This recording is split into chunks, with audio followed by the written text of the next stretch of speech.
I fix industrial machinery for a living. I service all the high schools in New Jersey, Eastern Pennsylvania. I do all the cabinet making shops. I come from a machine background. I grew up in a machine shop in Camden, New Jersey. My dad had a shop for 35 years.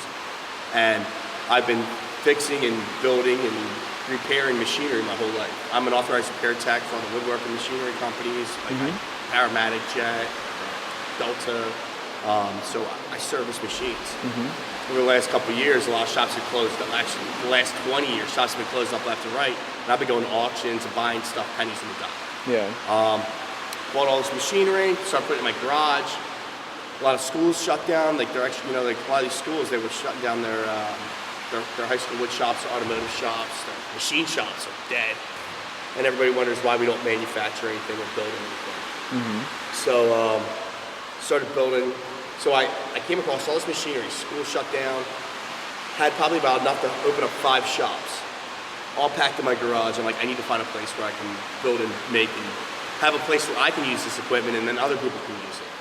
So I went to the township, asked them about like an old machine shop that closed up down the street, and they said, what about the old Collingswood movie theater? And I'm like, what old Collingswood movie theater? So I came and checked this place out. Never even knew this existed. It's kind of like a hidden gem. Came in, fell in love with it, and ended up buying it 2 months later. So it used to be a movie theater? Yeah, this was a 1920s movie theater. Wow. Totally guessed right. Yeah. So I came in here, I fucking started knocking stuff out. It was actually, it was a movie theater from 1920 to like 1970 something. Then it was a photography studio. So they actually ripped the concrete out and they leveled the floors. And then after that, it was a marketing firm. There was all these cubicles and you see this like little like office space back here. There was office spaces. I ripped all that out, built the steel structures, ripped all the carpet up, fixed the stage up, and started moving my machinery in. Had to get 3-phase power, 220 amp, 400 amp or 220 volt, 400 amp service to power up all this machinery. It's all industrial grade stuff. So I started bringing all my machinery in, started setting everything up. I was like, all right, this is gonna be great. We're gonna have a community woodworking, metalworking, like shop. People started coming in, they're like, oh, this is a great idea. It's like a makerspace. Behind the stage, I have 2 floors of studio spaces that I rent out. It's our co-working space. I rent out to a guy that roasts coffee. I rent out to a woman that has a clothing line. I rent out to these guys that make portable solar generators. I rent out, that is my bread and butter. That helps me pay the taxes, it pays my insurance, it's steady income all the time. And I suggest that to anybody that has, like, if you buy a large place, separate a spot so people can have their own actual workspaces, whether it's a little, a 10 by 10 room or, something where they can store and keep all this stuff. We have a recording studio up there. I rent out another studio space up there to a guy that makes mobile apps and, does web design. So we have like a bunch of different things that are keeping this place, keeping the lights on. That's very important, I think, because the process of making this space, the shop, is time consuming. It takes a lot of money, it takes a lot of dedication, it takes a lot of time. And without like having income coming in, makes life, you can sleep at night, knowing that, okay, well, we can still pay the bills. Without investors, and you don't want too many investors because you're not gonna be able to pay them back. Not for a long time. And then you end up getting buried. You get too many hands in the pot, So I have one other business partner that I'm actually going to be buying out very shortly. He hasn't really been here at all. So I got all this machinery, started putting all this stuff together, and people started mentioning the word makerspace. They're like, oh, it's like a makerspace. And I'm like, it's like a what? It's like a makerspace. And I'm like, never heard of it, whatever, kept going, doing what I was doing. A couple weeks later, another person came in, saw it, they're like, oh, this is so cool, it's like a makerspace. I'm like, what's a makerspace, So it started intriguing my attention because people kept mentioning this word to me and I've never even heard of it. So I remember it was like 4 in the morning, I woke up one morning and I'm like, I couldn't sleep. I'm like, let me just see what this is. And I started researching and trains fell. Oh no. So I was intrigued by the word and so I started Google searching it and found all like this like makerspace guide and manual and all this stuff. And was intrigued by it, but I didn't feel like the word makerspace that they're talking about is what I'm really doing. Right. It's more, I feel like there's a big comparison of makerspace because you're actually making something and building something compared to these fab labs. I hate the words, to be honest with you. I think it's sucks. I think it's just cheesy and it's Yeah. kind of like, So we're just doing stuff. yeah, it's just like, hey, dude, just let your work speak for yourself. And but anyway, I guess it is a makerspace. So I kind of just hopped on board with this makerspace movement because I guess people relate to it. I just wanted a place where people can build and make stuff, and that don't have access to the machinery, don't have access to the equipment, don't have access to a facility, don't have a place to store their stuff. That was like my whole concept. And I'm meeting more and more people that are like, oh, makerspace. Like the New Jersey guys, Makerspace, they come down here and they're like, oh, it's like all the old school stuff. This is the real stuff, man. This is all steel. It's all heavy duty. Look around here. Everything in this building is American made. That's my whole concept, like right there. That flag, man. It's like, I'm so tired of picking stuff up. It says made in China. Those Lionel trains. I have a train set up. Those Lionel trains. I went to go buy some new trains. They're all made in China now. I'm like, dude, they're more expensive than they were before. And it's like Lionel was an American company, American name, it's a brand, and now they're making them in China. And it makes me sick to my stomach. So I really want people to start learning how to build and make stuff. We got a machine shop, we got a sheet metal shop, we got a ceramic studio, we got a woodworking shop, we got a welding shop. People can start building and making what they want. Whether it's called a building space or a maker space, but I feel like that's a real definition of a maker space. Or a shop. Exactly. It's a community shop.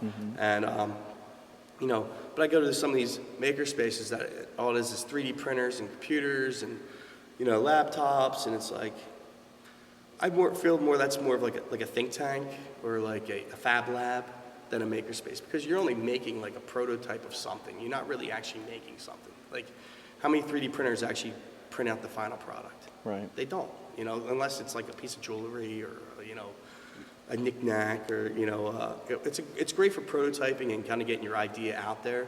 But as far as like the final product, this is where you build the final product. This is where you come and you actually, all right, you got the idea, you printed it out, let's see if it works on paper, and now you come here and you actually And so your build members can mass produce essentially, like. We're not really a mass production shop. You would probably, somebody that has like a $150,000 CNC like Haas lathe or a $200,000, we're not set up for that. This is more of like, all right, I want to build something. Not like I want to build 1,000,000 of them. Okay. If you're going to build 1,000,000 of them, you start your own business. Yeah. You go finance yourself a Right. company, and you get yourself your facility, and you start producing it yourself. And this is kind of just like a kick in the ass. Like, all right, dude, you can actually do this. Now go do it. Yeah. Or if it's just a one-off thing. But it's really... if you got an idea or a concept, then you come here and try it out. Or if you just want to build a coffee table, or hey, dude, you know what, dude? Why am I going to spend, $20,000 for somebody to make me kitchen cabinets? I can make my own. Or I want to build a robot that takes out the trash. I can do it here instead of like trying to it's a more of the concept. But if you want, I'll give you a tour of the actual facility and show you like the spaces. There's one more question about school groups and stuff like that. Do you have school groups come in? Not at this point, no. Okay. I was just wondering if you were talking about the tech classes and stuff like that. I didn't know if you were involved with the public schools at all. I promote that. I think it's fantastic. I think like a lot of these they're calling it like a STEM program, pre-engineering. I think it's very important, but at the same time, I think these schools are overlooking a big part of it. What they're doing is they're making a movement to close up these shops, automotive shops, plumbing shops, electrical controls to, woodworking to machine shops. And they're putting in, computers and, 3D printers and laser cutters, which is great. But you can't forget, when they get out of school, they're not going to know, they're not going to have a $150,000 laser cutter. They're going to have, a small little shop in their garage, and they're going to start trying to make some money and try to do something on their own. Right. And, I'm not voiding that out, but you can't. I think it's very important for those people that want that direction, but at the same time, you're gonna have people that want to go a different direction. So they're cutting these stupid. It's so stupid that they're cutting these programs when we're wondering, oh wait, we don't make anything in this country anymore. We don't build anything. Why not? Well, maybe because you cut the fucking programs. When they were kids, and now that you're getting these people that come in here that don't know how to use a drill, don't know how to turn on a table saw, don't know how to do shit. It's disgusting. It really is, and that's like what we're trying to do here, or at least accomplish, is like people can actually like, you know, we're gonna have people teaching to like, you know, tutorials to people that are experts that just don't have access to it can come here, you know, professionals. Because, I mean, we got about $300,000 worth of equipment here, and, you know, it's like pretty much a blank canvas for people to come and do whatever they want. Wow. So you only opened up this year? We're opening in January. Oh, you haven't not even opened open yet? yet. No. Oh, We just wow. got the power hooked up on Friday. Oh, cool. Yeah. Fantastic. Well, we were checking y'all out on Thursday. No, I have Wednesday or something like that. We were just found you on the internet. Yeah, what's it called? No, we're actually opening. Like we've been doing stuff like in-house, you know, but I had to do $120,000 worth of electrical work to get the doors open. Gotcha. But right now, like the co-working space has been open. So we have, I'll give you guys a Sure. give you a tour. Yeah.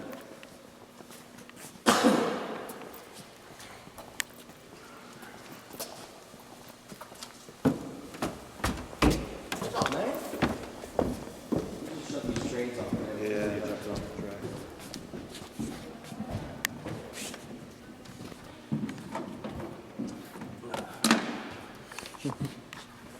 It's our train track, man. Yeah, We're on that. I built that for the Philadelphia Flower Show, the Yellow Submarine. Uh-huh. There was a big, they did a whole exhibit. It was a British theme, so built that. We've been picking up some equipment like pottery wheels, and you know, we're gonna be doing like, you know, there's gonna be like a ceramics course. You know, we got a kiln back here, some pottery wheels, Oh, yeah. you know, torches, got like a little outdoor area where we can barbecue and hang out. And Nice. if you want to like smoke a cigarette or take a phone call and just want to get out of the, Yeah. you know. Very cool. Shut this door because it's cold back there, Okay. actually. So in here we have like a little space where when people are working on their projects, instead of like taking stuff home with them, they can come in, rent like a, you know, a little like 4x4 spot, kind of, you know, so that's a big, space is a big deal. Because, you know, every inch is real estate, you know, and people are like, you don't want people coming and leaving their shit behind, and then it's like, turns into a mess, because then it turns more into a storage unit than an actual place where people can get stuff done. So you kind of just got to put your foot down and say, dude, you got to take your stuff with you. Or here's a space to rent, you know, and it just helps generate revenue too. It's not just about the money, but it's about like kind of like giving them an option. You know, you got to have an option for them to store it. But if they don't want to spend $25 to store their stuff, then take it with you, because the next person is going to be tripping over it. It's just going to turn into a cluster. I think it's like a big deal with a lot of these spaces. Is like people don't want to bring their projects back with them and forth. You know, this is our stitch and bitch room. Okay. So this is like intro to sewing. Just a basic little setup. You know, people can come in and, you know, take a sewing class. And A little like Makerspace, but it's not really like, it's just pretty much a spot right now where people can come. They're working on like say like an RC car, or you know, a robot or something. They have, you know, electrical tools and, you know.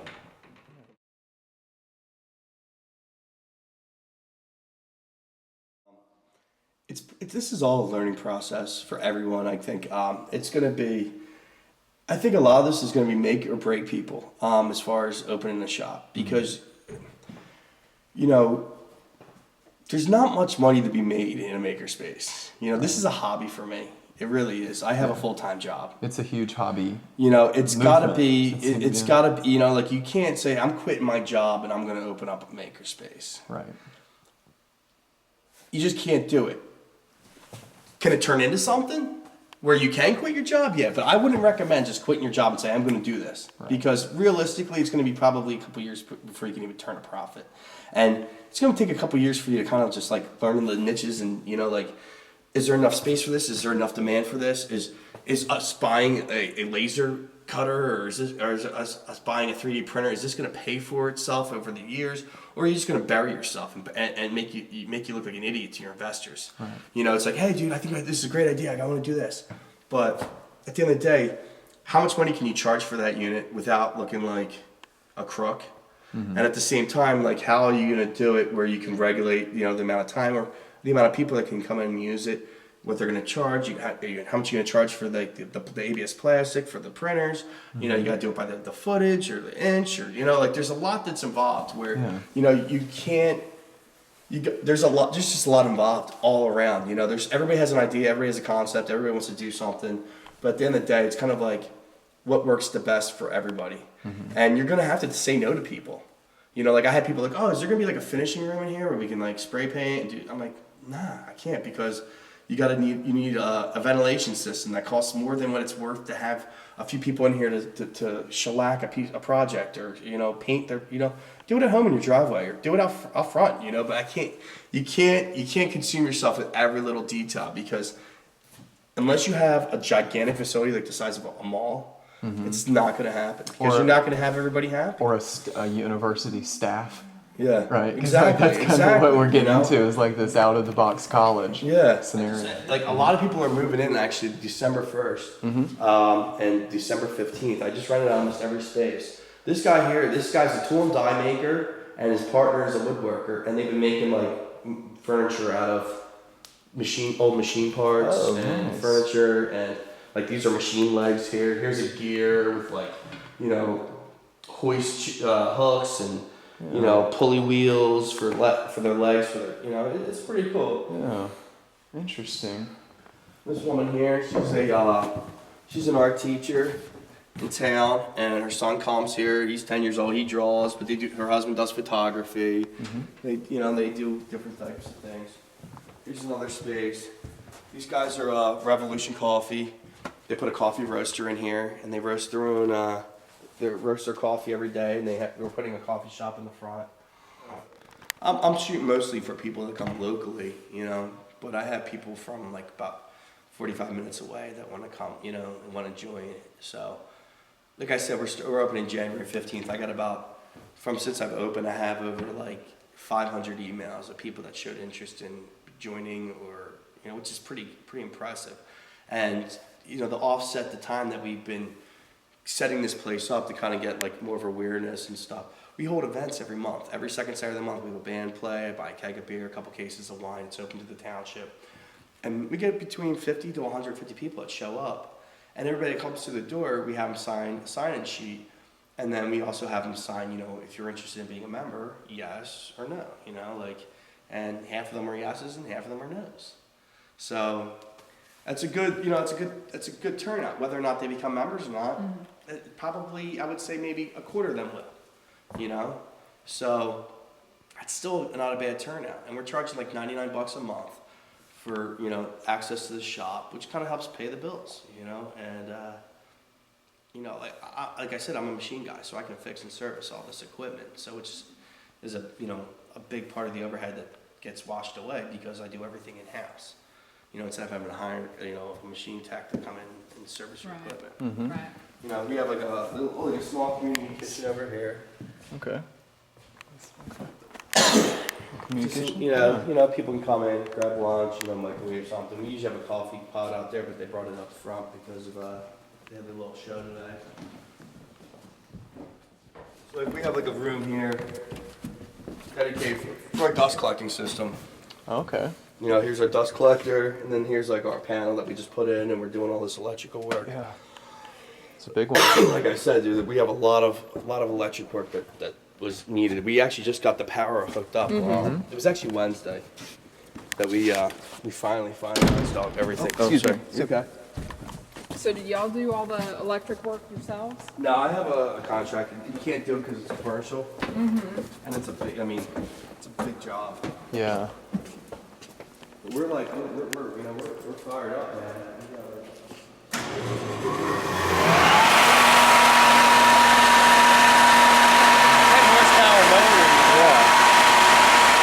Imagine a 10 horsepower motor. Okay, you would probably shut down the whole block. Right. You know, this thing here, that's why we had redo all the electric in it, you know, motors like that. Wow. We got, they still make that machine. That's a $30,000, planer. We got 3 of them. Yeah. But you get them for pennies on the dollar at auctions or business that close so up. You know, like I was at an auction last week, like a machine like that sold for like $1,200. You know, but it's a good, you know, you just gotta be out there looking, you know. It's really fascinating. There's Built this. I actually went to the auction to buy clamps. And I left this mezzanine. I bought this for $2,500, and it's 20 foot by 30 foot. It opened up the square footage of this building by 600 square foot. wow. You know, it's a nice open area. You know, and it's just everybody's like, "What are you gonna do with it?" I'm just gonna leave it until we find a demand for it. You know, and that's the whole thing. It's a learning curve. It's like, okay, we're gonna, do the best we can and get this set up, and then, take advice from people. And if somebody has like you get like 20 people that say, oh, we need a silkscreen press. That'd be great. Do you have a silkscreen press? We would love to use one. Do you have one? You get like different people saying it. Well, then light bulb goes up. Maybe we should get a silkscreen press, because that's something that'll help generate revenue to keep this place going. So you kind of gotta go. You gotta follow like the demand. You can't really just kind of go with the, hey, we're a Makerspace. Hey, we're gonna buy 10, MacBook Pros, and we're gonna buy, all this, all these CAD programs and Inventor, and we're gonna buy 6 3D printers, and you guys open your door and you get, one printer's running, and none of them, it's just you can't be stupid. You just kind of got to go with it and kind of get a space where people can actually start using their, get the basics first. Kind of depends on I think the you need place like too. I think you need a milling machine. I think you need a lathe. I think you need like a Right. surface grinder. I think you Right. need a metal cutting bandsaw. I think you need a wood bandsaw. Definitely a table saw, a planer, joiner, maybe a wood lathe. Definitely some drill presses, but definitely milling machines for sure, dude. You can make anything with a milling machine. Right now, here's our. We got 2 bridge ports here. Got 2 stop bend lathes, a little grinder. It's dark in here, but Yeah, that's all right. I little, think I can pick up little on metal cutting bandsaw. Yeah. We got, jump shear, cutting sheet metal. 4 foot's perfect because every piece of sheet metal gets 4x8. There's a lot of 36 inches, but it just sucks because you can't get the first cuts cut down. Brake, little milling machine over there, another little metal lathe. These are all cabinet making tools. This is a kick saw here. That's a line boring machine. Radar arm saws. Some joiners, hacksaw, bandsaw, drill presses. The reason why I said silk screening, because we just bought ourselves a silk screen press, because I have a couple, residents in here that have been buying shirts and they haven't been happy with the product they've been getting, so I'm like, why don't we just do it in house? I need to order shirts. It takes me forever to get them back, and they're expensive. For the cost of a silk, I got that silk screen press for $350. It originally was $4,000. And then I had to buy so all said and done, I had probably maybe about $1,200 invested in a silk screening outfit, and now we can make our own shirts. When I place an order for one set of, for maybe like 30 shirts or something, it's like a couple $100, so after, a year it'll pay for itself, and not to mention it's fun to do. I enjoyed it, You get a skill. I'll give you a tour upstairs. Steely. Yeah.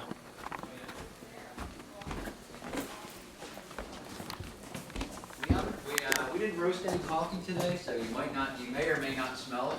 I'm a little desensitized to the smell of the roaster, but if you walk back here, you may smell it, you may not. This guy has a 2-floor studio space. He makes mobile apps and does website development, coding, all that stuff. We will. These guys also do like websites, but they also have a recording studio that they're actually under construction right now. But they have a little recording studio in here. Here's like their sound room in here. Like I said, they just knocked this hole in the wall about an hour ago. Yeah. So they're actually expanding out and over. Okay. And there's Awesome. like, so it's like a sound booth or something. I Okay. don't really. I'm not a music guy, so I Right. don't really know the business. Makerspace in the making. Yeah, right. Well, I'm gonna get a shot right here too. Yeah, that'd be great. You come up here yet? No. So this is like the planning department. The Actually, planning we're room. gonna turn this into like a lounge/bar. It's really cool.